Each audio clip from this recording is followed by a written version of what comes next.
একদল ইচ্ছা করে আমাকে প্রতিপক্ষ বানায় ভিডিও বানাচ্ছে। আমি ভাই কোথায় বললাম যে আপনি এটা করেন? আমি কোথায় বললাম যে আপনি আমার প্রতিপক্ষ? একটা জায়গা দেখান যেখানে আমি বলছি। তো ঘুরে ফিরে কেউ যদি আমার কথাকে প্রতিপক্ষ বানান, সেখানে তো আমার কিছু করার থাকবে না। ভাই আমি আপনাদেরকে বলে দিচ্ছি, আপনারা আমারে নিয়ে যে যা বলেন বলেন, খোঁচাইলে কোনো লাভ হবে না। দেখবেন যে আমি দিন দিন আরো চুপচাপ, যত খোঁচাবেন আমি চুপচাপ। বুঝেন নাই? প্রত্যেকটা কথায় তো একটু জোরে জোরে চিল্লান দিয়েছেন। যখন বললাম যে এই ছেলের বউ যারে বিয়ে করাবেন তাকে আগে দেখা হারাম, তখন আস্তে আওয়াজটা হালকা হয়ে গেল কেন? হ্যাঁ, রোগ আছে মানি পুরা সবার কাছে তার ছবি পাঠাইতে হবে এই মেয়ের পছন্দ হয়েছে কিনা। যেই ছেলে বিয়ে করবে সেই শুধু দেখতে পারবে, অন্য পুরুষ বাবা দেখতে পারবে না, চাচা দেখতে পারবে না, মামা দেখতে পারবে না, খালু দেখতে পারবে না, কেউ দেখতে পারবে না। কথাটা মনে থাকবে তো? সূরা কসসের কয়েকটা আয়াতে কারিমা তেলাওয়াত করলাম, খুব মনোযোগ দিয়ে শুনি আমরা। আল্লাহ বলেন, ইন্না ফিরআউনা আলা ফিল আরদি ওয়া জাআলা আহলাহা শিয়া। সাউন্ড আর একটু কমায় দেন মাইকম্যান ভাই, অনেক রাত হয়ে গেছে তো, আর একটু কমায় দেন সাউন্ড। নিশ্চয়ই ফেরাউন পৃথিবীতে উদ্যত হয়েছিল, অহংকারী হয়েছিল। পৃথিবী দ্বারা উদ্দেশ্য মিশরে। ওয়াজআলা আহলাহা শিয়া, মিশরের মানুষগুলোকে ফেরাউন বিভিন্ন দলে বিভক্ত করেছে। ইয়াস্তাদঈফু তাইফাতাম মিনহুম, তাদের একদলকে সে দুর্বল বানিয়ে রেখেছে। ইউযাব্বিহু আবনাআহুম ওয়া ইস্তাহয়ী নিসাআহুম, তাদের ছেলে সন্তানদেরকে সে জবাই করত, মেয়েদেরকে জীবিত রাখত।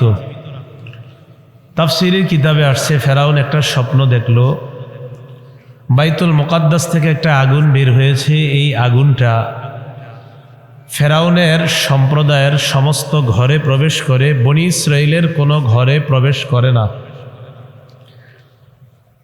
স্বপ্নের ব্যাখ্যাকারকরা ব্যাখ্যা দিল, বনী ইসরাইলের একটা ছেলে আবির্ভাব ঘটবে, এই ছেলের মাধ্যমে আপনার রাজত্বের পতন ঘটবে।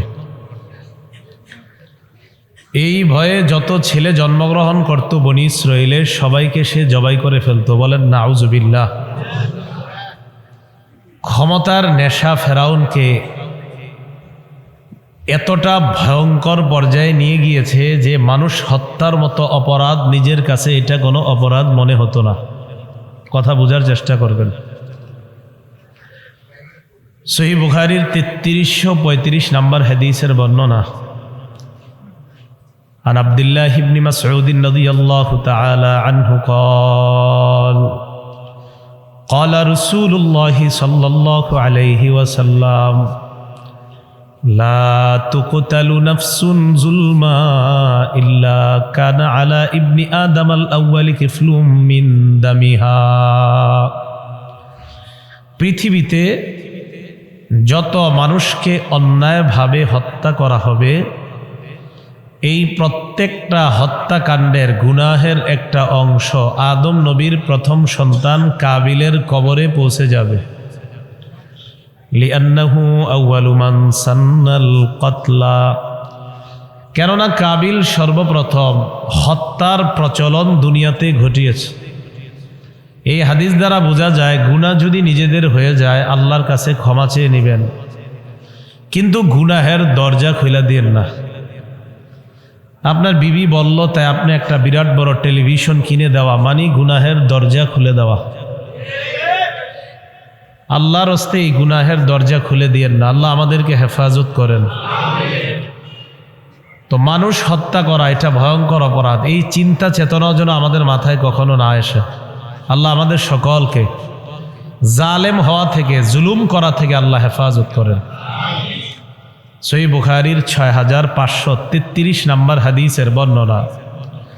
عن عبد الله بن مسعود رضي الله تعالى عنه قال قال رسول الله صلى الله عليه وسلم أول ما يقضى بين الناس بالدماء কিয়ামতের ময়দানে সর্বপ্রথম রক্তের হিসাব নেওয়া হবে। মানবাধিকারের মধ্যে সর্বপ্রথম কিয়ামতের ময়দানে রক্তের হিসাব নেওয়া হবে। সহিহ বুখারীর 6862 নম্বর হাদিসের বর্ণনা।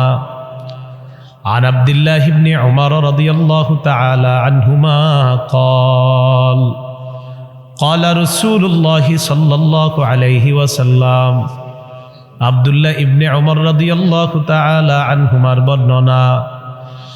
আখিরি নবী মুহাম্মদ সাল্লাল্লাহু আলাইহি ওয়াসাল্লাম বলেন, লা ইয়াজালাল মুমিনু ফি ফুসহাতিম মিন দীনিহি মা লাম ইউসিব দামান হারামা। আমি আপনি একজন ইমানদার ততক্ষণ স্বাধীনতা লাভ করবে যতক্ষণ সে কোনো রক্তপাত না ঘটায়।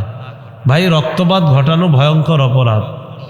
সহিহ বুখারীর 6863 নম্বর হাদিসের বর্ণনা। আর আব্দুল্লাহ ইবনে উমর রাদিয়াল্লাহু তাআলা আনহুমা قال قال رسول الله صلى الله عليه وسلم নবীজি সাল্লাল্লাহু আলাইহি ওয়াসাল্লাম বলেন, আব্দুল্লাহ ইবনে উমরের বর্ণনা, ইন্না মিন ওয়ারতাতিল উমুরিল্লাতী লা মাখরাজা লিমান আওকা নাফসাহু ফিহা সাফকাদ দামিল হারাম। নবীজি বলেন, কিছু অপরাধ আছে এমন যে অপরাধগুলা করার পর মানুষ শান্তি পায় না, শান্তিতে থাকতে পারে না। যে অপরাধগুলা সংগঠিত হওয়ার পর মানুষ পেরেশানি থেকে কখনো মুক্তি হয় না। এই অপরাধের মধ্যে একটা অপরাধ হলো অন্যায়ভাবে রক্তপাত ঘটানো। মনে রাখতে হবে, অন্যায়ভাবে যারা দুনিয়াতে রক্তপাত ঘটায়, কিছুদিন মানুষের সামনে যদিও নিজের নিরপরাধ বলে, নিজেকে দাবি করে, নিজের এই পাওয়ার আর যেই কারণে সে এই অপরাধগুলা ঘটায়, টাকা পয়সা শৌর্যবীর্যের কারণে কিছুদিন অপরাধ ঘটিয়ে মানুষের সামনে খুব ভাব নিয়ে চলাফেরা করে। এই ভাবের অবস্থা পরিবর্তন হতে দেরি হবে না। তোমাকে মানুষ লাথি মেরে ভুরি গঙ্গায় ফালাইতে দেরি হবে না। খালি অবস্থার পরিবর্তন ভালো নাই। যারা এই অপরাধে জড়িত হয়, হত্যাকাণ্ড নামক অপরাধে যারা জড়িত হয়, এরা ভালো থাকে না। কিছুদিন দেখবেন আপনার সামনে ভালো আছে, আসলে ভালো থাকে না। আপনাদের এলাকার অনেক মানুষ দেখবেন যারা এই জাতীয় কর্ম করে, খুব বুক ফুলায় চলে। দেখবেন আপনি জানেন যে এই লোকটা মার্ডারকারী, এরপরে বুক ফুলায় চলে, আসলে সে কিন্তু ভালো নাই। সে জানে আমি আজকে হয়তো কিছু কারণে আমি আজকে বুক ফুলায় চলতে পারতেছি, আমার অবস্থার পরিবর্তন হবে, 30 সালের রিক্সা চালকও আমারে গোনায় ধরবে না। তো বলছিলাম, হত্যাকাণ্ড এটা ভয়ঙ্কর অপরাধ। এই অপরাধের চিন্তা করা থেকেও আল্লাহ আমাদেরকে হেফাজত করেন। ফেরাউন কি করত? ছেলে জন্মগ্রহণ করে হত্যা করে। ইন্নাহু কানা মিনাল মুফসিদিন। ফেরাউন ফাসাদ সৃষ্টিকারীদের অন্তর্ভুক্ত। আল্লাহ বলেন, ওয়া নুরিদু আন নামুন্না আলাল্লাযীনা ইসতুদঈফু ফিল আরদি ওয়া নাজআলাহুম আইম্মাতাও ওয়া নাজআলাহুমুল ওয়ারিসিন। দুনিয়ার মধ্যে যাদেরকে দুর্বল করা হয়েছে, ফেরাউন যাদেরকে দুর্বল করে রেখেছে, আমি আল্লাহ তাদেরকে অনুগ্রহ করতে চাইলাম। ওয়া নাজআলাহুম আইম্মা, তাদেরকে আমি নেতা বানাইতে চাইলাম। ওয়া নাজআলাহুমুল ওয়ারিসিন, তাদেরকে আমি উত্তরাধিকার বানাইতে চাইলাম। ওয়া নুমাক্কিনা লাহুম ফিল আরদ, আমি দুনিয়ার মধ্যে তাদেরকে কর্তৃত্ব দিতে চাইলাম। ওয়া নুরিয়া ফিরআউনা ওয়া হামান ওয়া জুনুদাহুমা মিনহুম মা কানু ইয়াহজারুন। ফেরাউন, হামান এবং তাদের সৈন্যদেরকে আমি দেখাইতে চাইলাম যেই ভয় তারা করতেছিল যে কেউ একজন বনি ইসরাইল থেকে জন্মগ্রহণ করবে আর আমার রাজত্ব খতম করবে। আল্লাহ বলেন, আমি চাইলাম তাদের ওই ভয়ের বাস্তবায়ন ঘটাইতে, মানে ওই দুর্বলদেরকে একদিন আমি নেতা বানাবো এবং তাদের মাধ্যমেই এই ফেরাউন আর তার মতো উদ্ধত আচরণকারী যারা, তাদের পতন আমি আল্লাহ ঘটাবো। এটা পারেন একমাত্র কে? আল্লাহ। মুসা আলাইহিস সালাতু ওয়াস সালাম দুনিয়াতে আসলেন ওই অবস্থায়, যে অবস্থায় ছেলে সন্তান হত্যা করা হচ্ছে, এই পরিস্থিতির মধ্য দিয়ে মুসা আলাইহিস সালাতু ওয়াস সালাম দুনিয়াতে আসলেন। এখন মুসা নবীর আম্মা মুসা নবীরে দুধ পান করাবে। উনি টেনশন করতেছেন যে আমি যদি দুধ পান করাই, অন্য কেউ দেখে যদি ফেরাউনের কাছে এই সংবাদ দিয়ে দেয়। আল্লাহ বলেন, ওয়া আওহাইনা ইলা উম্মি মুসা আন আরদিঈ, আমি মুসার মাকে ইলহাম করলাম তুমি তোমার সন্তানকে দুধ পান করাও। ফাইদা খিফতি আলাইহি ফালকিহি ফিল ইয়াম্মি ওয়ালা তাখাফি ওয়ালা তাহজানি, তুমি যদি ভয় পাও তোমার সন্তানকে দুধ পান করাইলে কেউ তোমার সন্তানকে দেখে ফেরাউনকে সংবাদ দিয়ে দিতে পারবে। এই ভয় যদি তুমি পাও, ফালকিহি ফিল ইয়াম্মি, তোমার সন্তানকে তুমি সমুদ্রের মধ্যে ফেলে দাও। ওয়ালা তাখাফি ওয়ালা তাহজানি, ভয় করো না, চিন্তা করবা না। 16 নম্বর পারা আল্লাহ বলেন, আনিকযিফিহি ফিত-তাবুতি ফাকযিফিহি ফিল ইয়াম, তোমার সন্তানকে তুমি বাক্সের মধ্যে ঢুকাও, দরিয়ার মধ্যে বাক্সটা ফেলে দাও। আল্লাহ বলেন, ইন্না রাদ্দুহু ইলাইকি ওয়া জাইলুহু মিনাল মুরসালিন, আমি আল্লাহ ওয়াদা করলাম তোমার সন্তান তোমার কোলে আমি আল্লাহ আবার ফেরত দেওয়ার ওয়াদা করলাম। সমুদ্রে ফেলাও, আমি ফিরিয়ে দিব তোমাকে। শুধু তাই নয়, ওয়া জাইলুহু মিনাল মুরসালিন, আমি আল্লাহ ওয়াদা করলাম তোমার সন্তানকে আমি রাসূল বানাবো। সুবহানাল্লাহ।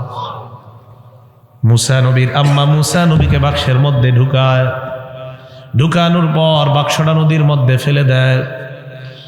মুসা নবীর বড় বোন মা মুসা নবীর বড় বোনকে ডাক দিয়ে কয়, কুসিহি, তুমি সমুদ্রের কিনারা কিনারা দিয়ে যাও। মুসা নদীর মাঝখান দিয়ে যায়, তুমি সমুদ্রের কিনারা দিয়ে যাও।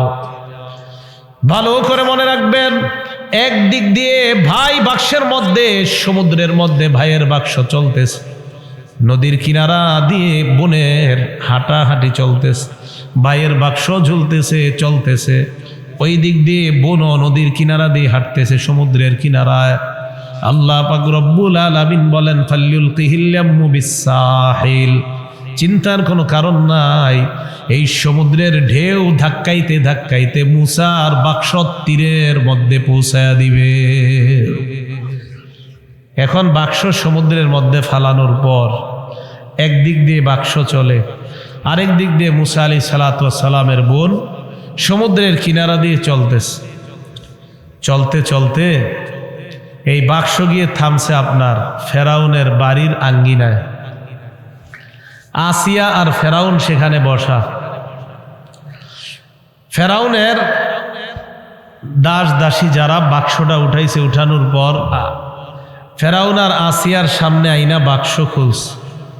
খোলার পর বাক্সের মধ্যে তাকায় দেখে সুন্দর একটা ছেলে দেখা যায়। ফেরাউন তাফসীরের কিতাবে আসছে, ফেরাউন ছেলে এটাকে দেখার পর ফেরাউন বুঝতে পারছে এটাই আমার শত্রু, এটা আমার। আসিয়া কয়, না না, এটা আপনার শত্রু না। কুররাতু আইনিল লি ওয়ালাক, এই ছেলে আমার আপনার চোখের শীতলতার কারণ হবে, আমার মনে হয় এটা আমাদের শত্রু না। A comfort of the eye for me and for you, আমার আর আপনার চোখের শীতলতার কারণ হবে এই ছেলেটা।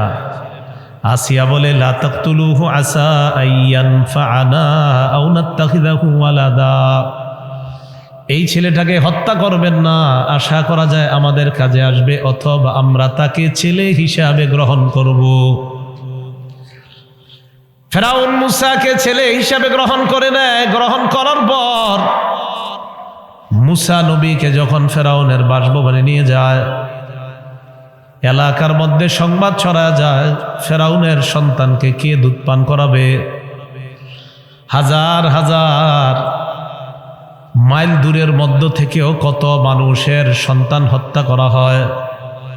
তবে এই মুসা নামক একটা ছেলে কি ভেবে যেন আল্লাহ পাক রব্বুল আলামিন হত্যাকারীর ঘরের মধ্যে পৌঁছা দেয়।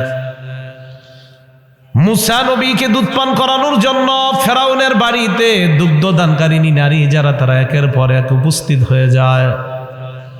বাদশার সন্তানকে দুধ পান করাবে, কিন্তু আল্লাহ বলেন, ওয়াহাররামনা আলাইহিল মারাদিআ মিন ক্বাব, আগে থেকে আমি আল্লাহ সমস্ত দুগ্ধদানকারিনীর দুধ মুসার জন্য হারাম করে দিলাম।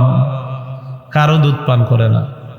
মুসা নবীর বোন দরজায় দাঁড়ানো, ডাক দিয়ে বলে, হাল আদুল্লুকুম আলা আহলি বাইতি ইয়াকফুলুনাহু লাকুম ওয়া হুম লাহু নাসিহুন, আমি কি আপনাদেরকে এমন একটা বাড়ির সংবাদ দিব যেই বাড়ির নারীরা যদি এই ছেলেটাকে দুধ পান করায়, আশা করা যায় দুধ পান করবে আমার আশা।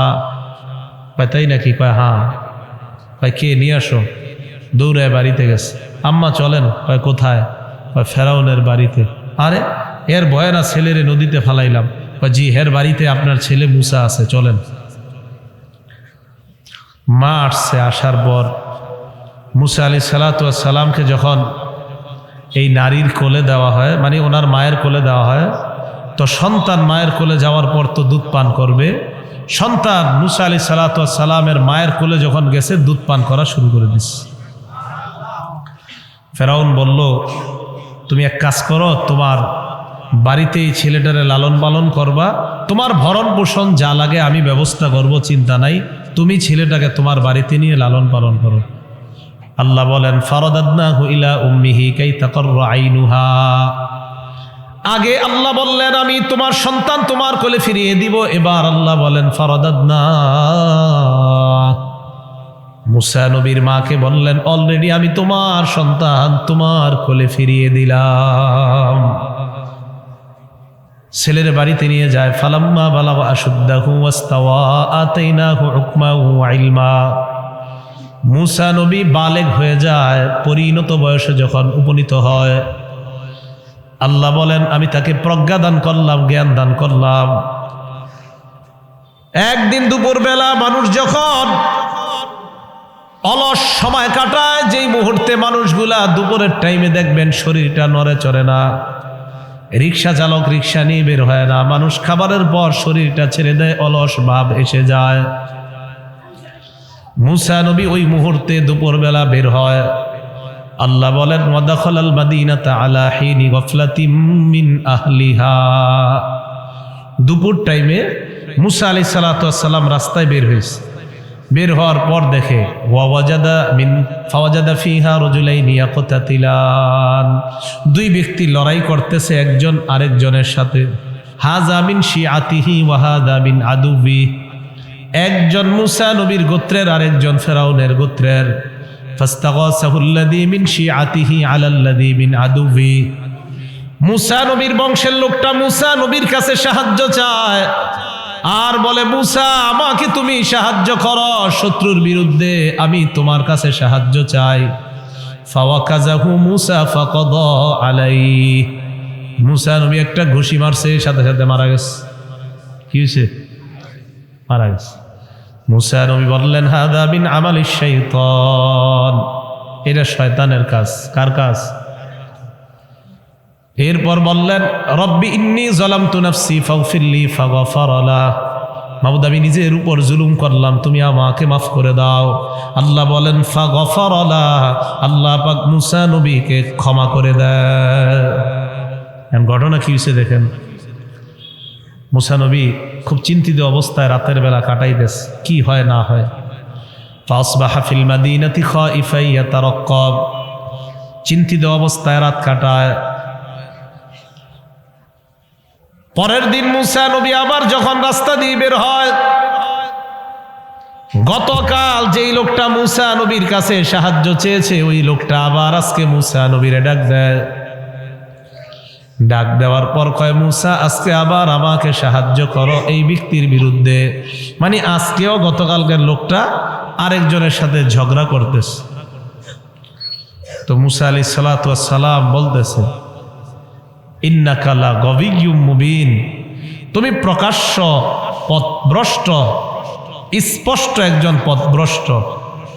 মুসা নবীর চিন্তা হলো আজকে আমি তোমাকেই শায়েস্তা করব। ফালাম্মা আন আরাদা আইয়াবতিশা বিল্লাযী হুয়া আদুউল লাহুমা, মুসা নবী যখন দুইজনের শত্রুকে ধরাশয়ী করতে যায়, এই জায়গায় লোক আছে কয়জন? তিনজন। মুসা নবী আর গতকালকে যেই লোকটা আরেকজনের সাথে ঝগড়া করছে এই লোকটা, আর আজকে আরেকজন, এই তিনজন। বলেন তো তিনজনের মধ্যে হত্যার ব্যাপারে জানে কয়জনে? হ্যাঁ, দুইজন। আজকে যেই তিনজন, এই তিনজনের মধ্যে হত্যার ব্যাপারটা জানে কয়জন? দুইজন। একজন মুসা নবী, আরেকজন হলো গতকালকের ওই লোকটা।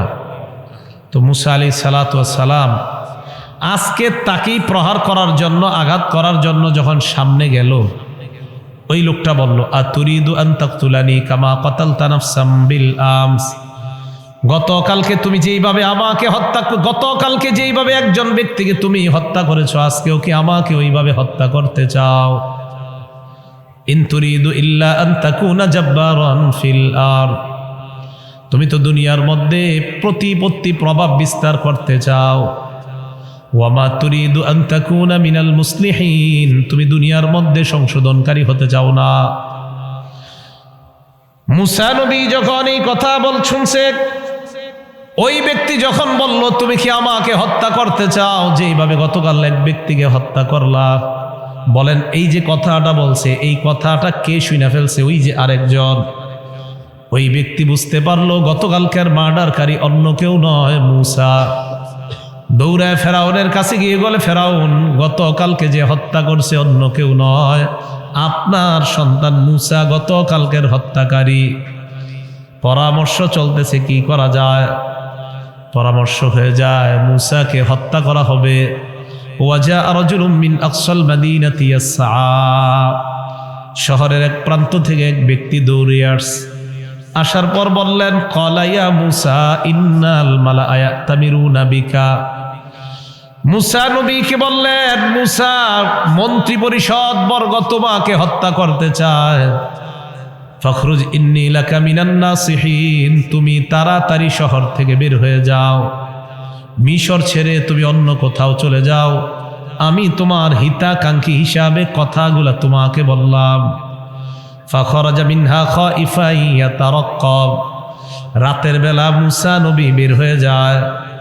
রাতের বেলা যখন বের হয়েছে, বের হওয়ার পর তো মুসা আলাইহিস সালাতু ওয়াস সালাম রওনা করলেন মাদিয়ান দেশের দিকে। আল্লাহ বলেন, ওয়ালাম্মা তাওয়াজ্জাহা তিলকা মাদিয়ানা।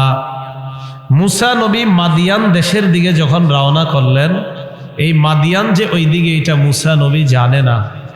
তখন আল্লাহ পাক রব্বুল আলামিনের সাহায্য চাইতেছে মুসা নবী এইভাবে। তিনি বললেন, আসা রব্বি আন ইয়াহদিয়ানি সাওয়াআস সাবিল। আশা করা যায় আমার রব আমাকে পথ প্রদর্শন করবে, আমাকে সঠিক রাস্তা দেখাবে। এই কথা বইলা মুসা নবী রওনা করলেন। রাত অনেক হয়ে গেছে। যারা যারা আলোচনা শুনবেন একটু সামনে আসেন। যারা শুনবেন না উঠে যান। যারা শুনবেন সামনে আসেন। যারা আলোচনাটা মোটামুটি একটা অংশে যাব আমি, সামনে আসেন। যারা শুনবেন না উঠেন, অনেক রাত হয়েছে, 1:30 বাজে। সামনে আসেন, সামনে আসেন। হ্যাঁ,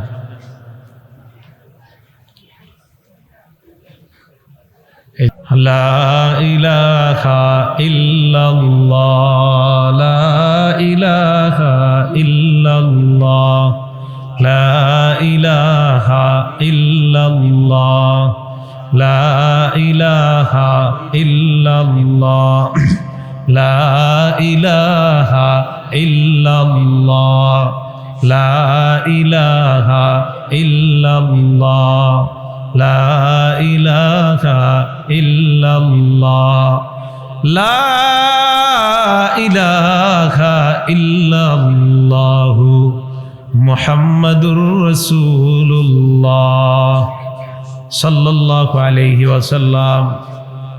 মুসা নবী মাদিয়ানের দিকে যখন রওনা হয়, আল্লাহর কাছে সাহায্য চাইলেন। আসা রব্বি আন ইয়াহদিয়ানি সাওয়াআস সাবিল। আশা করি আমার রব আমাকে সঠিক রাস্তা দেখাবেন।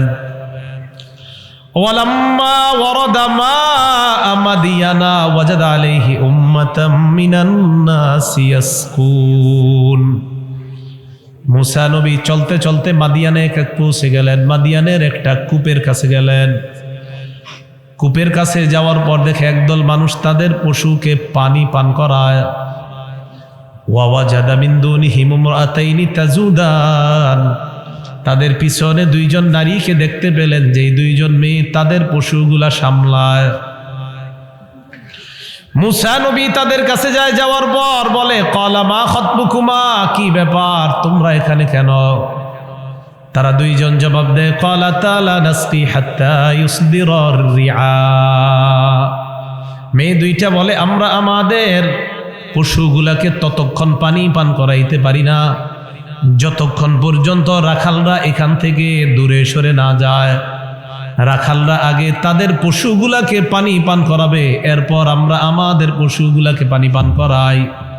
ওয়া আবুনা শাইখুন কাবীর, আমাদের বাবা একজন বয়োবৃদ্ধ, তাই বাবা আসতে পারে নাই। মুসা নবী তাদের দুইজনের পশু নিয়ে যায়। ফাসাকালাহুমা, পশুগুলা নিয়ে মুসা আলাইহিস সালাতু ওয়াস সালাম তাদের পশুকে পানি পান করায় দিস।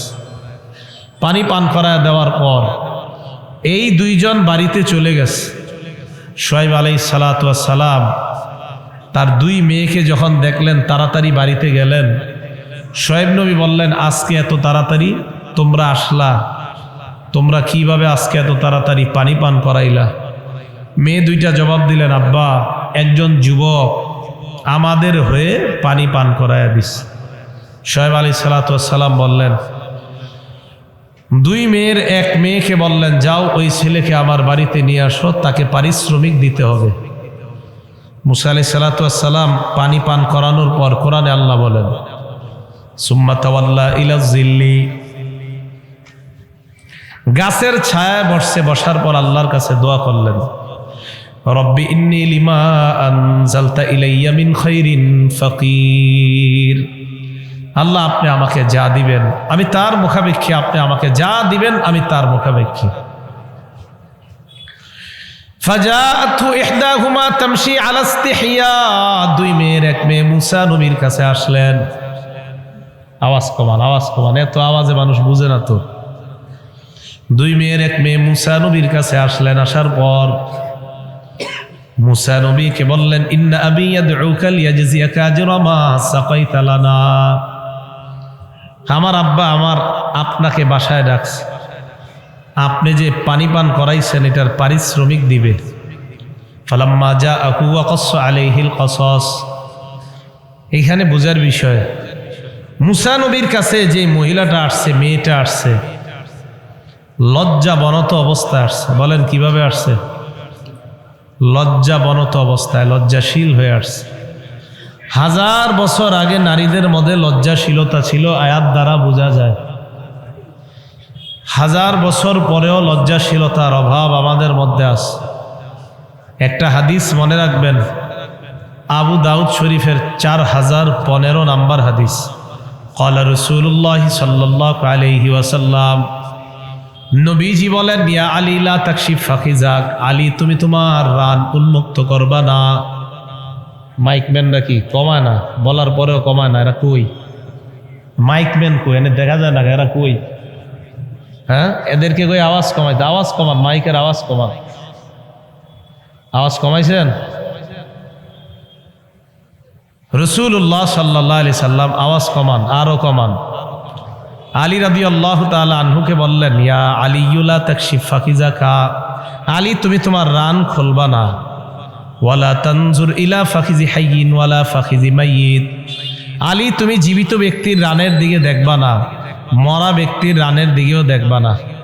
জীবিত ব্যক্তির রানের দিকে না দেখাটা লজ্জাশীলতা, জীবিত ব্যক্তির রানের দিকে দেখাটা এটা নির্লজ্জতা। বলেন এটা কি? জোরে বলেন। জীবিত ব্যক্তির রানের দিকে না দেখাটা এটা লজ্জাশীলতা। বলেন তো এটা কি? আর জীবিত ব্যক্তি বা মরা ব্যক্তির রানের দিকে ইচ্ছা করে দেখাটা নির্লজ্জতা। বলেন এটা কি? নির্লজ্জতা। নাটক সিনেমায় যারা রান প্রদর্শন করে, যাদের রান দেখা যায়, যদি দেখা যায় তাদের রানের দিকে অন্য কেউ নাটক সিনেমায় দেখাটা এটা কি লজ্জাশীলতা না নির্লজ্জতা? কোথায় বললাম? নাটক এবং সিনেমায়। আচ্ছা, যারা খেলা প্রদর্শন করে, যারা খেলাধুলা করে, রান দেখায়া ওই খেলোয়াড়দের রানের দিকে তাকানো এটা কি নির্লজ্জতা না লজ্জাশীলতা? এর মানে যারা খেলাধুলা যারা করে তাদের রান যারা দেখে, চাই ওই খেলাধুলা কোরআন তেলাওয়াতের মাধ্যমে উদ্বোধন হোক। ওই রানের দিকে তাকানো এটা বেহায়াপনা, এটা নির্লজ্জতা, এতে কোনো সন্দেহ নেই। এটা লজ্জাশীল। 1000 বছর আগে লজ্জাশীলতা ছিল, এখন লজ্জাশীলতা কোথায় গেছে? যে আবার ইকু দিছে, আরে ইকু দিতে কইছি আমি। এটা কথা মনে রাখবেন আপনারা যারা আছেন, আমি তো আরো মাহফিলে আসবো। জোরে আওয়াজ আমি পছন্দ করি না মাইকে। 2, ইকু জিন্দিগিতে আমার পছন্দ না। 3, এই যে ফাটায়ালায় চারোদিকে এই জাতীয় আওয়াজ আমার পছন্দ না। হালকা আওয়াজ হবে, সবাই বুঝবে। আর শ্রোতা আপনারা যারা আছেন, আপনারা না জোর আওয়াজ পছন্দ করেন। মনে রাখবেন, জোর আওয়াজে কানের সুখ হয়, কিন্তু কিছু বোঝা যায় না। জোর আওয়াজে শুধু কানের সুখ হয়। এই যে এখন আমি কথা বুঝতেছি, আপনারাও বুঝতেছেন। দেখবেন এখন যা কমু সব বুঝবেন। নবীজি সাল্লাল্লাহু আলাইহি সাল্লাম আলী রাদিয়াল্লাহু তাআলা আনহুকে বললেন, তুমি তোমার রান খুলবা না। কথাটা বুঝছেন? কারো রানের দিকে তাকাইবা না। জীবিত ব্যক্তির রান দেখবা না, মরা ব্যক্তির রান দেখবা না। এই আওয়াজটা এখন ঠিক আছে? তাহলে জীবিত ব্যক্তির রান দেখা, মরা ব্যক্তির রান দেখা, এটা কি লজ্জাশীলতা না নির্লজ্জতা? আল্লাহ আমাদেরকে হেফাজত করেন। আবু দাউদ শরীফের 4018 নাম্বার হাদিস।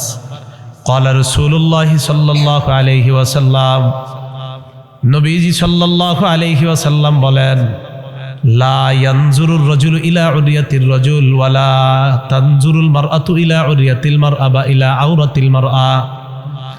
নবীজি বলেন, কোন পুরুষ অন্য কোন পুরুষের লজ্জাস্থান সতরের দিকে দেখবে না। কোন নারী অন্য নারীর যে অঙ্গগুলা ঢেকে রাখতে হয় ওই অঙ্গের দিকে দেখবে না। ওয়ালা ইউজির রাজুলু ইলার রাজুলি ফি সাওবিন ওয়াহিদ, এক পুরুষ অন্য পুরুষের সাথে এক কাঁথা, এক লেপ, এক কম্বলের নিচে ঘুমাবে না। ওয়ালা তুফজিল মারআতু ইলাল মারআতি ফি সাওবিন ওয়াহিদ, এক নারী আরেক নারীর সাথে এক কাঁথা, এক কম্বল, এক লেপের নিচে ঘুমাবে না। গার্জিয়ান আছেন যারা, আপনারা বাসার মধ্যে সামর্থ্য থাকলে খাট 2টা আলাদা করে দেন। সামর্থ্য না থাকলে এক খাটের মধ্যে মাঝখানে কোলবালিশ, 2 পাশে 2 সন্তানকে দিয়ে দেন। কাঁথা কম্বল লেপ আলাদা করে দেন। এতে সন্তান লজ্জাশীল হয়ে বড় হবে। বলেন কি হয়ে বড় হবে? লজ্জাশীল। মুসা নবীর কাছে আসছে এক মেয়ে লজ্জাশীল অবস্থায়। মুসা নবীকে বললেন, আমার আব্বা আপনাকে বাসায় ডাকতেছে পারিশ্রমিক দেওয়ার জন্য। মুসা নবী গেলেন, যাওয়ার পর ফালাম্মা জাআহু ওয়া কাসসা আলাইহিল কাসাস, পুরা ঘটনাটা বর্ণনা করলেন। শুআইব আলাইহিস সালাতু ওয়াস সালাম বললেন, ক্বালা লা তাখাফ নাজাউতা মিনাল কওমিজ জালিমিন, আর ভয় করো না, তুমি জালেম সম্প্রদায় থেকে নিরাপত্তা লাভ করেছ। তুমি নিরাপদ, তুমি মুক্ত, আর ভয় নাই। তো পর্দার আড়াল থেকে 2 মেয়ের এক মেয়ে বলতেছে, ক্বালাত ইহদাহুমা ইয়া আবাতিস্তাজির। মেয়ে 2 জনের একজন পর্দার আড়াল থেকে বললেন, আব্বা আপনার না শ্রমিকের প্রয়োজন, আপনি এই ছেলেটাকে মজুরি হিসাবে নিয়োগ দিতে পারেন। ইন্না খায়রা মান ইস্তাজারতাল কবিয়ুল আমিন, যাকে আপনি শ্রমিক হিসাবে নিয়োগ দিবেন এই ছেলেটা শক্তিশালী এবং আমানতদার। শক্তিশালী আবার আমানতদার। এখন আপনাদের প্রশ্ন হইতে পারে, মুসা নবী যে শক্তিশালী এই মেয়ে বুঝলো কেমনে? আর উনি যে আমানতদার এই মেয়ে বুঝলো কিভাবে? বোঝার চেষ্টা করেন। ওই যে পানি পান করাইছে তখন মুসা আলাইহিস সালাতু ওয়াস সালাম ওই প্রাণী 2টাকে যখন পানি পান করাইছে, কূপের ঢাকনা, এই ঢাকনা কয়েকজন যুবক মিলে উঠাইতে হয়। তাফসিরে জালালাইনে আসছে, একাধিক যুবক মিলে একটা ঢাকনা উঠাইতে তাদের শক্তির প্রয়োজন হয়। ওই ঢাকনা মুসা আলাইহিস সালাতু ওয়াস সালাম একাই উত্তোলন করছে। এতে বোঝা যায় উনি শক্তিশালী। 2 নাম্বার, উনি যে বিশ্বস্ত এই মেয়ে বুঝছে কিভাবে? এই মেয়ে মুসা নবীরে নিয়ে আসছে বাসায়, আসার সময় বুঝছে যে একটা যুবক, আব্বা আমি একটা মেয়ে মানুষ, তার সাথে আসার সময় বুঝছি সে কতটা বিশ্বস্ত যুবক। শুআইব আলাইহিস সালাতু ওয়াস সালাম মেয়ের এই কথাটা শুই না মুসা আলাইহিস সালাতু ওয়াস সালামকে বললেন, ইন্নী উরিদু আন উনকিহাকা ইহদা ইবনাতাইয়া হাতাইনি আলা আন তাজুরানি সামানিয়া হিজাজ। আমি আমার এই দুই কন্যার এক কন্যাকে তোমার কাছে বিয়ে দিতে চাই। কথাটা শুনেন, কি বললেন? আমি আমার এই দুই কন্যার এক কন্যা, বলে নাই এই দুই কন্যার এই কন্যাকে, এটা বলে নাই, বলছে দুই কন্যার এক কন্যা। আয়াত দ্বারা বোঝা যায় সন্তান যখন আপনি বিয়ে করাবেন, বিয়ের সময় সন্তানকে পছন্দ করার স্বাধীনতা দেওয়া দরকার। মানে আবার 7 দিন বিবি মোবাইলে কথা বললেন, আবার দেখবে, দেখার পর পছন্দ করবে সন্তান। এই অধিকার সন্তানকে দেওয়াই। দেখেন কি বলছে শোয়েব নবী, আমার 2 মেয়ের 1 মেয়েকে। কোরআন বুঝেন, 2 মেয়ের 1 মেয়েকে বলে নাই 2 মেয়ের এটাকেই, এটা বলে নাই, বলছে 2 মেয়ের 1 মেয়েকে। এতে বোঝা যায় বিয়ের ক্ষেত্রে ছেলেকে অন্তত পাত্রী নির্বাচনের স্বাধীনতা দিতে হবে। ছেলে তার বোনদেরকে নিয়ে অথবা ওই মেয়েকে যারা দেখা যায় তাদেরকে নিয়ে দেখবে, ছেলের পছন্দ হলে জানাবে। তবে ছেলের বাবা, ছেলের দুলাভাই আর 14 গোষ্ঠীর পুরুষ যারা আছে তারা বিয়ের আগে ছেলের হুববধূকে দেখা হারাম, বিলকুল হারাম। এটা কি হারাম? এখন কি করে? ছেলে মেয়ে পছন্দ করলে দুলাভাই বিদেশ থাকে, দুলাভাইয়েরও ছবি পাঠাইতে হয় মেয়ের। বিয়ে করবে কি আপনার দুলাভাই না আপনি? আপনার লজ্জা শরম নাই? আপনি কিভাবে, আপনি যে মেয়েটাকে বিয়ে করবেন বিয়ের আগে তার ছবি আরেকজন পুরুষকে আপনি কিভাবে পাঠান? এটা তো আপনার লজ্জাশীলতার অভাব। যেই পরিবারের মধ্যে পুরুষ সদস্যরা তার অন্য আরেকটা মেয়ে, যে মেয়েটাকে এই ঘরের বউ করে আনবে, আর এই মেয়েটাকে যারা বিয়ের আগে দেখা হারাম, এই জাতীয় পুরুষরা যদি বিয়ের আগে, যেমন শ্বশুর হবে যে, সে যদি তার হুব পুত্র বধূকে দেখতে চায়, উনি সহ কাকা হতে পারে, খালু হতে পারে, দুলাভাই হতে পারে, এরা যদি শরীয়ত জানার পরেও দেখতে চায়, বুঝতে হবে এদের মধ্যে নির্লজ্জতা আর বেহায়াপনা বেড়ে যাওয়ার কারণে এরা বিয়ের আগেই যাকে দেখা হারাম তাকে দেখতে চায়। কারণ বিয়ে কি আপনি করবেন না আপনার ছেলে করবে? তো আপনি কেন আগে দেখবেন মেয়েরে? এটা নাজায়েজ, এটা হারাম। এই হারামের আওয়াজটা আপনাদের মাঝে আসতে হইছে। আমি যখন বললাম এটা হারাম কিনা, আপনারা 2-1 জন বলছেন জি। আপনারা জানেন যখন আপনাদের আওয়াজ আসতে হয় তখন কি বুঝি আমি? হ্যাঁ, প্রত্যেকটা কথায় তো একটু জোরে জোরে চিল্লান দিয়েছেন। যখন বললাম যে এই ছেলের বউ যারে বিয়ে করাবেন তাকে আগে দেখা হারাম, তখন আস্তে আওয়াজটা হালকা হয়ে গেল কেন? হ্যাঁ হ্যাঁ, রোগ আছে মানে পুরা সবার কাছে তার ছবি পাঠাইতে হবে এই মেয়ের পছন্দ হয়েছে কিনা। তাহলে বলেন, যেই ছেলে বিয়ে করবে সেই শুধু দেখতে পারবে, অন্য পুরুষ বাবা দেখতে পারবে না, চাচা দেখতে পারবে না, মামা দেখতে পারবে না, খালু দেখতে পারবে না, কেউ দেখতে পারবে না। কথাটা মনে থাকবে তো? এই মাসালা মনে রেখেন। শোয়েব আলাইহিস সালাতু ওয়াস সালাম বললেন, আমি আমার 2 মেয়ের 1 মেয়েকে তোমার কাছে বিয়ে দিতে চাই। আলা আনতা আজুরানি সামানিয়া হিজাজ, আমার বাড়িতে 8 বছর তুমি থাকবা, শ্রম দিবা। ফাইন আতমামতা আশরান ফামিন ইনদিক, যদি 10 বছর তুমি পুরা করো এটা তোমার ইচ্ছা। মুসা আলাইহিস সালাতু ওয়াস সালাম মেনে নেয়। মেনে নিয়ে বললেন, আইয়ামাল আজালাইনি কদাইতু ফালা উদওয়ানা আলাই, এই 2টার মধ্যে কোনো একটা যদি আমি পুরা করি তাহলে আমার উপর আর কোনো অপরাধ নাই। ফালাম্মা কদা মুসাল আজালা, মুসা নবী যখন মেয়াদ পূর্ণ করলেন, পরিবার নিয়ে মিশর দেশে রওনা করলেন। প্রায় 8-10 বছর পর মিশরে রওনা করছে। মা জানে না ছেলে কোথায় আছে, ভাই হারুন জানে না ওনার ভাই মুসা আলাইহিস সালাতু ওয়াস সালাম কোথায় আছে, বোনটাও জানে না ভাই মুসা আলাইহিস সালাতু ওয়াস সালাম কোথায় আছে। মুসা নবী পরিবার নিয়ে যখন রওনা করলেন, শীতের রাত, মুসা নবী তার পরিবারকে বললেন, উমকুসু ইন্নী আনাস্তু নারা, অপেক্ষা করো, আগুন দেখতে পাচ্ছি, লাআল্লি আতিকুম মিনহা বিকাবাস, হয়তো আমি আগুনের কোন অংশ নিয়ে আসতে পারবো, আও আজিদু আলান নারি হুদা, অথবা আমি কোন নিদর্শন আনতে পারবো, অথবা আমি কোন সেখানে পথ প্রদর্শক পেয়ে যাব। আগুনের কাছে আগে যাই, দেখি কি করা যায়। ফালাম্মা আতাহা, মুসা নবী আগুনের কাছে গেলেন, যাওয়ার পর দেখে আগুন না, চারদিকে আলো আর আলো, নূর আর নূর দেখা যায়। চারদিকে নূর। নুদিয়া ইয়া মূসা ইন্নী আনা রাব্বুকা ফাখলা'না আলাইক। ডাক দেওয়া হলো, হে মূসা, চারদিকে আপনি নূর দেখতেছেন, এখানে অন্য কেউ নেই। মূসা নবী দেখে আমারে ডাক দিল কে? আল্লাহ বলেন অন্য কেউ না, আমি আল্লাহ আপনার রব আপনাকে ডাক দিলাম। জুতা খুলেন, ইন্নাকা বিল ওয়াদিল মুকাদ্দাসি তুয়া, আপনি পবিত্র উপত্যকায় আছেন। ওয়া আনা ইখতারতুকা ফাসতামি' লিমা ইউহা, আমি আপনাকে নির্বাচন করলাম। ফাসতামি' লিমা ইউহা, আপনাকে যে ওহী দেওয়া হচ্ছে এই ওহী আপনি কান পেতে শ্রবণ করেন, মানে এই মুহূর্তে আপনাকে আমি নবী হিসাবে নির্বাচন করলাম। তো আল্লাহ পাক রব্বুল আলামিন কথা বলতেছে, বলতে বলতে এক পর্যায়ে বললেন, ওমা তিলকা বিয়ামিনিকা ইয়া মূসা, আপনার হাতে কি? কয় লাঠি। আল্লাহ বললেন এটা ফালান। লম্বা আলোচনা, লাঠি ফালাইস। ফাইদা হিয়া হাইয়াতুন তাসআ, লাঠি সাপ হয়ে দৌড়াদৌড়ি শুরু করছে। যে বিষয়টা আপনাদেরকে বোঝানোর জন্য ঘটনা টানতেছি, খুব মন দিয়ে শুনেন।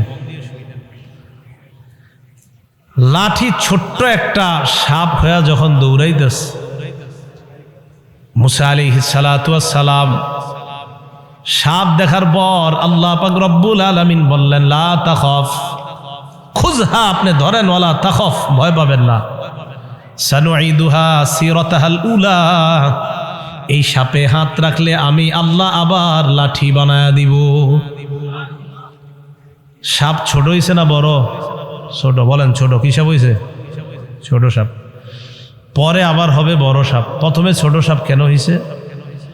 ছোট সাপ হওয়ার পর মুসা নবীর ভয় যেন দূর হয়ে যায়, যে ভবিষ্যতে এই লাঠি যদি আরো বড় ধরনের সাপ হয় কোনো সমস্যা যেন না হয়, তাই ছোট সাপের মাধ্যমে প্রথমে তার ভিতর থেকে ভয় দূর করা হয়েছে।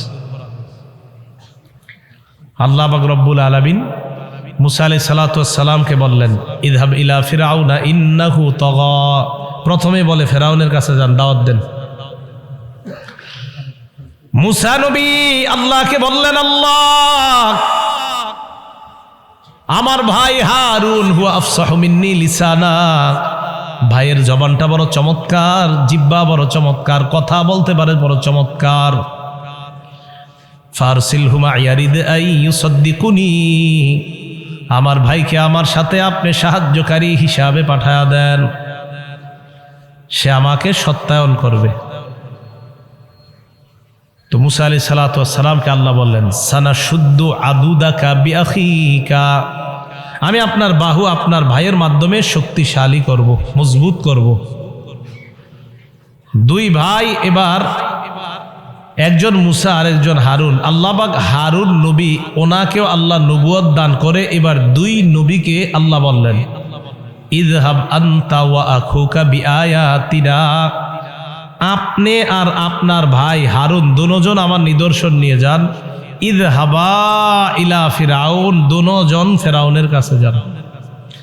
19 নম্বর পারা আল্লাহ সুন্দরভাবে আলোচনা করছে, ফাতিয়া ফিরাউনা ফাকুলা ইন্না রাসূলু রাব্বিল আলামিন।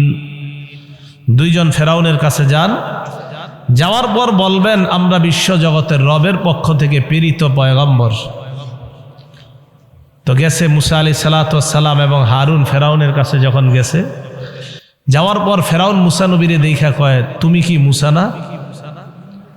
আলাম নুরাব্বিকা ফিনা ওয়ালিদা, আমরা তোমারে লালন পালন করছি, ওই মুসা না তুমি?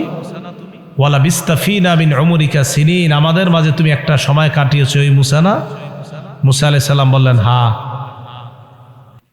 তো মুসা নবীর এবার ফেরাউনকে দাওয়াত দিলেন যে বিশ্ব জগতের রবের দাওয়াত দিতে আসছি, আপনি বিশ্ব জগতের রবের ওনার উপর ঈমান আনেন, এই দাওয়াত নিয়ে আসছি। ফেরাউন কয়, মা রব্বুল আলামিন, বিশ্ব জগতের রব আবার কি?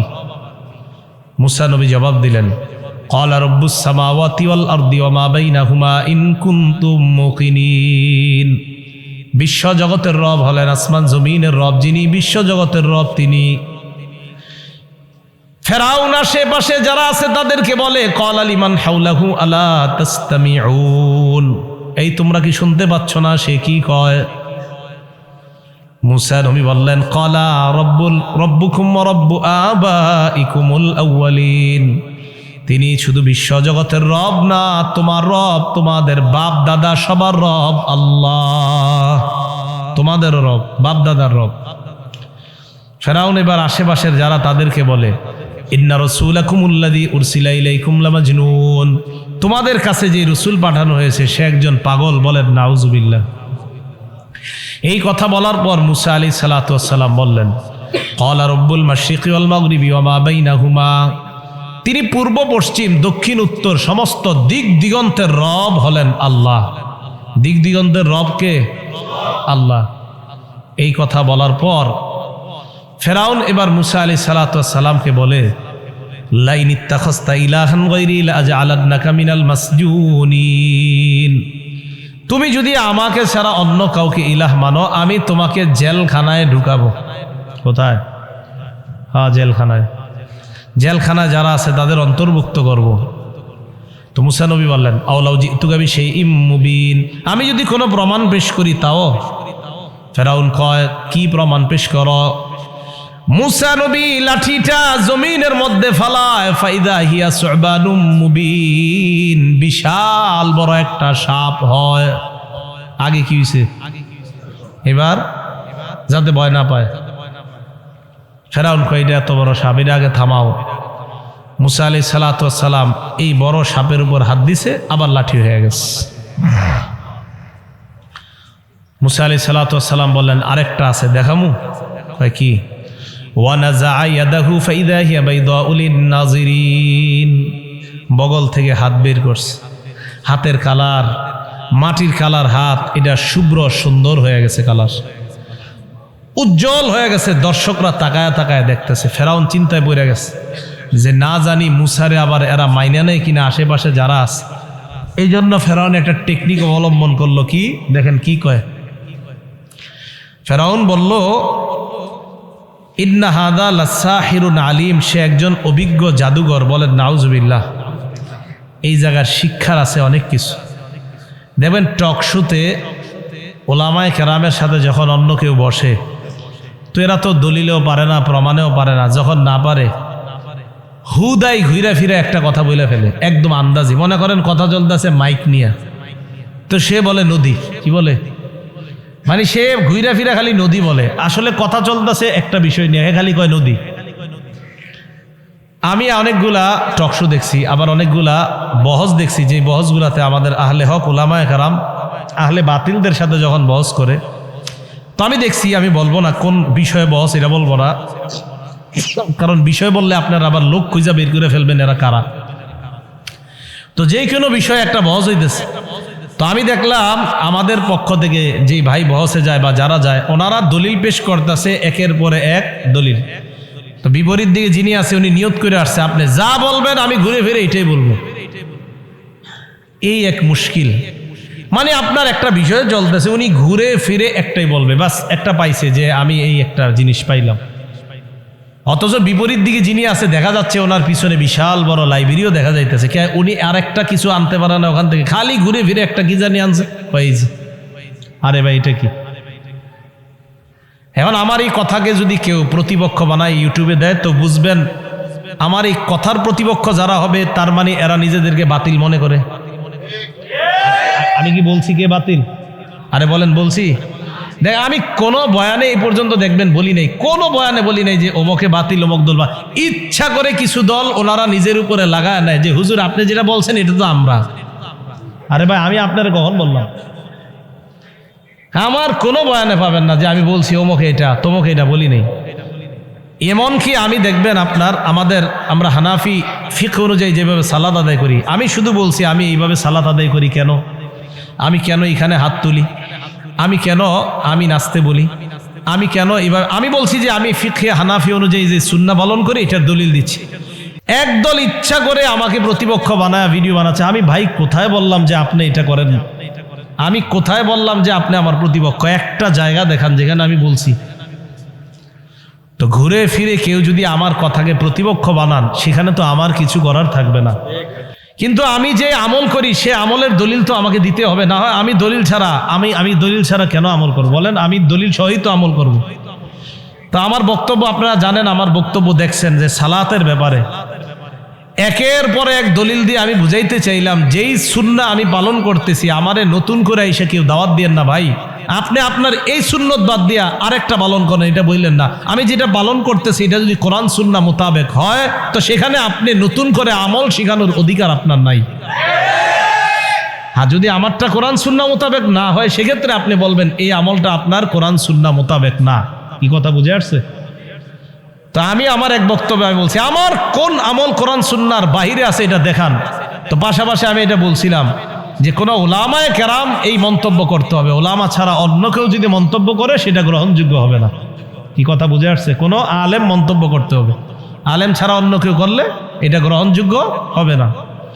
এবং আপনারা যদি বলেন যে হুজুর আপনি সৌদি আরব গিয়ে কি এই কথাগুলো বলতে পারবেন বড় বড় আলেমদের সামনে? জি, সৌদি আরব গিয়ে যদি কোনো আলেমের সামনে যদি বলেন যে আমি এইভাবে বলবো, আমার আমল আমি এইভাবে করি, এবং ওনাদেরকে বলবো আমি কি সুন্নাহ মোতাবেক করি কিনা, যদি সুন্নাহ মোতাবেক করি তাহলে নতুন আমলের দাওয়াত আমাকে দিবেন না। আপনারা যদি বলেন যে সৌদি কারো কাছে আমার বলতে হবে, আপনি ব্যবস্থা করেন, কোনো বহস না। কিন্তু এটা আমি শুধু ওনাকে আরবিতেই প্রথম থেকে শেষ পর্যন্ত আমার আমলগুলা আমি বলবো, শেষে আমি জানতে চাইবো আমি কি কোনো ভুলে আছি কিনা। যদি বলে হ্যাঁ আপনার এই জিনিসটা ভুল, আমি বলবো হ্যাঁ ঠিক আছে ভুল, কোন দলিলের আলোকে বলেন। আর যদি না, আমি আমার আমলগুলা বলার পর যদি উনি সমর্থন করে না আপনার আমলটাও সুন্নাহ মোতাবেক, তাহলে এখানে নতুন করে আপনি আমাকে দাওয়াত দেওয়ার অধিকার রাখেন না। এই বিষয়টা আমি বুঝাইতে চাইছি যে আমি যদি কোনো আমল সুন্নাহ মোতাবেক করি, কেন আপনি আমাকে এসে নতুনটা আরেকটা শিখাবেন এটা এইভাবে না এইভাবে? আমারটা সুন্নাহ মোতাবেক হইলে বাস আমারটা আমি করি। তো ইচ্ছা করে অনেক ভাই আমারে প্রতিপক্ষ বানান, সেখানে কিন্তু আপনার লস হয়। এটা কথা মনে রাখবেন।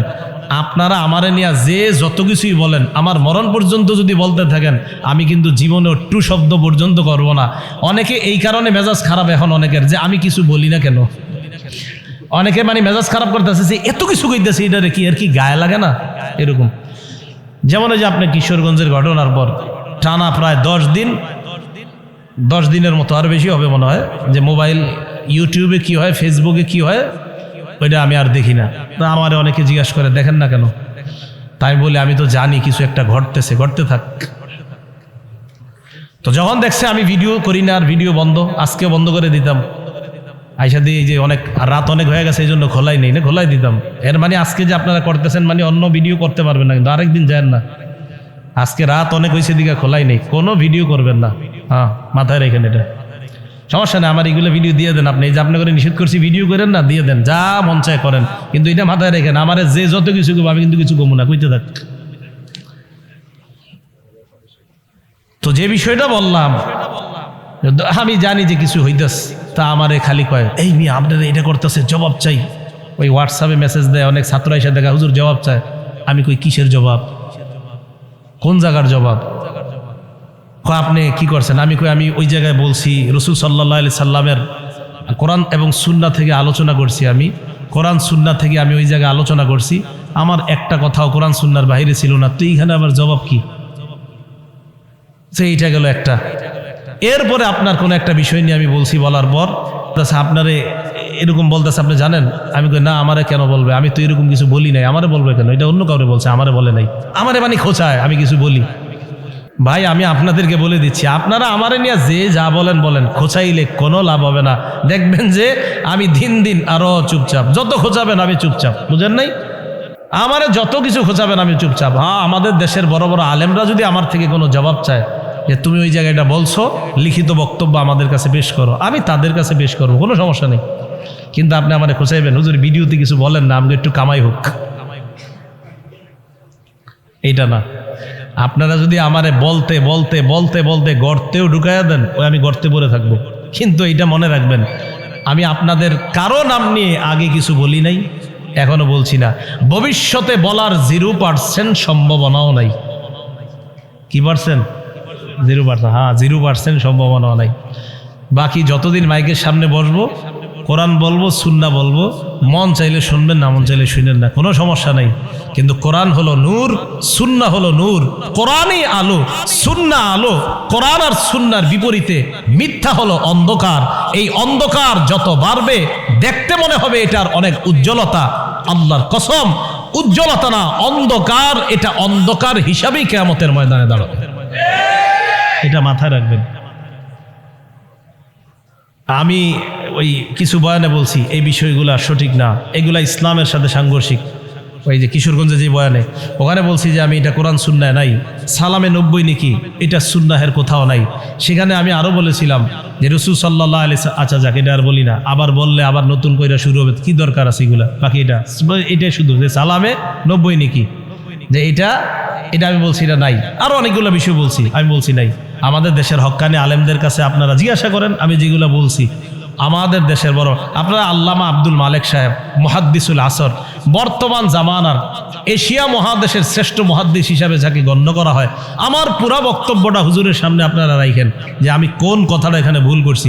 হুজুর যদি আমাকে বলে যে কিশোরগঞ্জের বক্তব্য আমি যেটা দিয়েছি এটার মধ্যে তোমার ওই অংশটা ভুল ছিল, কানে ধরে আমি সবার সামনে আমি বলবো যে আমি ভুল স্বীকার করলাম। কিন্তু আমি যেগুলা বলছি যে এইগুলা আসলে আমাদের বানোয়াট কথা, হুজুরের কাছে পেশ করেন।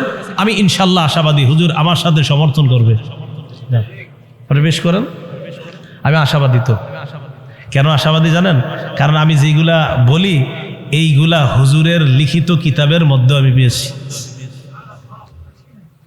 এখন আপনি কিভাবে আমার ইয়া করবেন? এই জন্য বলছি হুজুরের কাছে যান। ফরিদাবাদের মাওলানা জিকরুল্লাহ খান সাহেবের কাছে আমার বক্তব্যগুলো নিয়ে রাখেন। হুজুরা যদি আমারে বলেন এই তোমার এটা ঠিক হয় নাই, আমি মেনে নিব।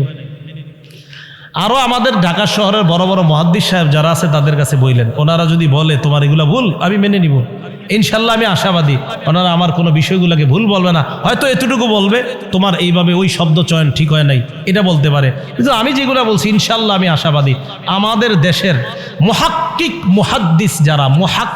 মুহাদ্দিস যারা ওনারা ইনশাল্লাহ আমার এই কথাগুলোকে ভুল বলবে না। আপনি নিয়ে যান, আল্লাহ বুঝার তৌফিক দান করেন। বলতেছিলাম মুসা আলাইহিস সালাতু ওয়াস সালাম উনি যখন রওনা করলেন, ওনার ইউটিউবার আজকে রসদ হয়ে গেছে, এইগুলা ছাড়বো, এগুলো খুব হিট হইব। কিন্তু এই যে বললাম না, এরা জানে এই যে এটাও হিট হইব। হ্যাঁ, না এরা জানে এগুলা যে হিট হবে, এরা জানে এগুলা ছাড়বে, এরা অভ্যাস এদের, কোনো সমস্যা নেই, আপনি ছাড়েন কিছু। আর আজকে যে ভিডিও করছেন না, আবার আগামী 7-8 দিন আমি মোবাইল চালাবো না, আমি জানি কিছু ঘটতে থাকবো, তো এই জন্য আমি আর চালাবো না। কারণ আজকে ভিডিও হয়েছে, কিছু একটা হইতে পারে, আবার হঠাৎ ভিডিও হয়েছে তো কিছু হইতে পারে। না হইতে পারে, সেই 7-8 দিন আমি খোঁজও নিব না, কি হয় না হয়, খাল্লি বাল্লি খালাস। 7-8 দিনে বুঝবেন যে আমার পড়াশোনার গতি আরো কয়েকশো গুণ মিটার বাড়বে, ওইটা না দেখার কারণে। হ্যাঁ ইনশাল্লাহ। তো রাসূল সাল্লাল্লাহু আলাইহি সাল্লাম হাদিসের মাধ্যমে মুসা আলাইহিস সালাতু ওয়াস সালামের কিছু আজীব বিষয় জানিয়েছেন। যাই হোক, হারুন নবীরে গিয়া যখন বলছে ফেরাউনের দাওয়াত দিয়া, তো ফেরাউন শেষে কয় আর কি দেখাইবা, কয় হাত শুভ্র হয়ে গেছে। এটা দেখানোর পর তো বলছে মুসা একজন অভিজ্ঞ জাদুকর। এইখান থেকে বলছিলাম যে কেউ যখন কোনো কিছু পারে না তখন একটা বিষয় বারবার বলবে যে এটাই, মানে আপনি যা বলবেন ঘুরে ফিরে এটাই বলবে। আল্লাহ আমাদেরকে বোঝার তৌফিক দান করেন। এখন যে বিষয়টা আপনাদেরকে বলতে চাই, মুসা নবী মন্ত্রী পরিষদ বর্গ যারা, তাদের কাছে পরামর্শ চাইলেন কি করা যায়। মন্ত্রী পরিষদ বর্গরা বলল জাদুকর যারা আছে শহরের তাদেরকে আনেন, বিভিন্ন এলাকা থেকে আনার পর এই মুসার সাথে জাদুবিদ্যায় লাগিয়ে দেন। লাগানোর পর মুসা আলাইহিস সালাতু ওয়াস সালামের সাথে জাদুবিদ্যায় তাদেরকে যখন একসাথে করবেন, তো তাদের জাদু মুসার জাদুকে পরাস্ত করবে বলে আমরা আশাবাদী। জাদুকররা আসছে, হাজার হাজার জাদুকররা আসার পর মুসা আলাইহিস সালাতু ওয়াস সালামের সাথে এক মাঠে উপস্থিত হয়। তো জাদুকররা মুসা নবীকে বললেন তুমি আগে জাদু দেখাবা না আমরা? মুসা নবী বললেন আলকুমা আনতুম মুলকুন, তোমরা আগে দেখাও। এই কথা বলার পর মুসা আলাইহিস সালাতু ওয়াস সালাম যখন তাদেরকে বলল তোমরা দেখাও, তারা জাদুবিদ্যা প্রদর্শন করলো। হাজার হাজার সাপ মাঠের মধ্যে দৌড়াইতে লাগলো।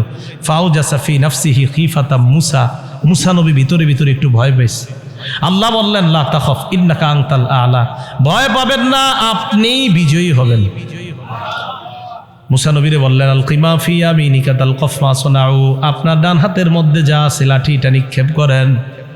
লাঠি নিক্ষেপ করলে বিশাল বড় সাপ হয়ে যায়, হাজার হাজার সাপ এই বড় সাপের মধ্যে ঢুকে যায়। মুসা নবী আবার সাপকে ধরছে, ধরার পর সাপ যখন লাঠি হয়ে যায়, জাদুকররা বুঝতে পারছে আমাদেরটা জাদু বিদ্যা, মুসারটা জাদু বিদ্যা না, এটা মুআজিজা আল্লাহ প্রদত্ত। সমস্ত জাদুকররা ফাউলকিয়াস সাহারাতু সুজদা, সিজদার মধ্যে লুটিয়ে যায় আর বলে আমান্না বিরব্বি হারুনা ওয়া মূসা, আমরা মুসা এবং হারুনের রবের উপর ঈমান আনলাম, এই মুহূর্তে আমরা মুমিন হয়ে গেলাম। এখন দেখেন কি ঘটনাটা ঘটে। ফেরাউন কয় আমানতুম লাহু ক্বাবলা আন আযানা লাকুম, আমি অনুমতি দেওয়ার আগে তোমরা ঈমান আনলা, মানে এর অনুমতি লাগবে ঈমান আনতে। লা উকাত্তিআন্না আইদিয়াকুম ওয়া আরজুলাকুম মিন খিলাফ, আমি তোমাদের হাত পা উল্টাভাবে কেটে দিব। জাদুকররা যারা মাত্র ঈমান আনছে সবাই এক বাক্যে বলে লা দাইর। শুধু এই কথাটা বলার জন্য আমি আপনাদেরকে লম্বা আলোচনাটা করছি, এটা শিখানোর জন্য। ইমানদারদেরকে ফেরাউন হুমকি দেয় তোমাদেরকে হত্যা করব, ইমানদাররা জবাব দেয় লা দাইর, কোনো সমস্যা নাই। কি বলছে বলেন, কি বলছে? কোনো সমস্যা নাই। পারবেন নি না কইতে? আসলে পারবেন? ইমান যদি কেউ ছিনিয়ে নিতে চায়, যদি বলে তোরে শেষ করে দিব, কি বলবেন? ইমান ছাড়তে পারবো না। সব জাদুঘরগুলারে হত্যা করলো। আমি অবাক হয়ে যাই, এই জাদুঘররা দেখেন আমল টামলও বেশি করে নাই, মাত্র ইমান আনছে, মেরে ফেলছে, জান্নাতি হয়ে গেছে। এই বিষয়টা বুঝাইতে চাইলাম। ইমান এর উপরে অটল থাকাটা এই যুগে সবচেয়ে চ্যালেঞ্জিং বিষয়। তো আপনারা যে মানুষগুলো আছেন, আপনাদের কাছে আমার দাবি, ইমানের উপর থাকার জন্য সবচেয়ে বেশি জরুরি হলো শিরিক বেদাত বর্জন করা। বলেন, কি বর্জন করা? বেদাত। ভুলেও নিজেদেরকে শিরিকে জড়াবেন না, বেদাতের মধ্যে জড়াবেন না, আর মুস্তাহাব বিষয় নিয়ে তর্কে জড়াবেন না। বলেন, কি বিষয় নিয়ে? মুস্তাহাব বিষয় নিয়ে কারো সাথে তর্কে জড়াবেন না। কি পারবেন ইনশাল্লাহ? আল্লাহ তৌফিক দান করেন। আর ইউটিউবার ভাইয়ারা, মাঝে যে অংশটুকু বলছি যদি ছাড়েন, পুরাটা ছেড়ে দিন, মাঝের অংশটা। আল্লাহ আমাদের সকলকে যে কথাগুলো জানলাম, শুনলাম, বললাম, এর উপর আমল করার তৌফিক দান করেন।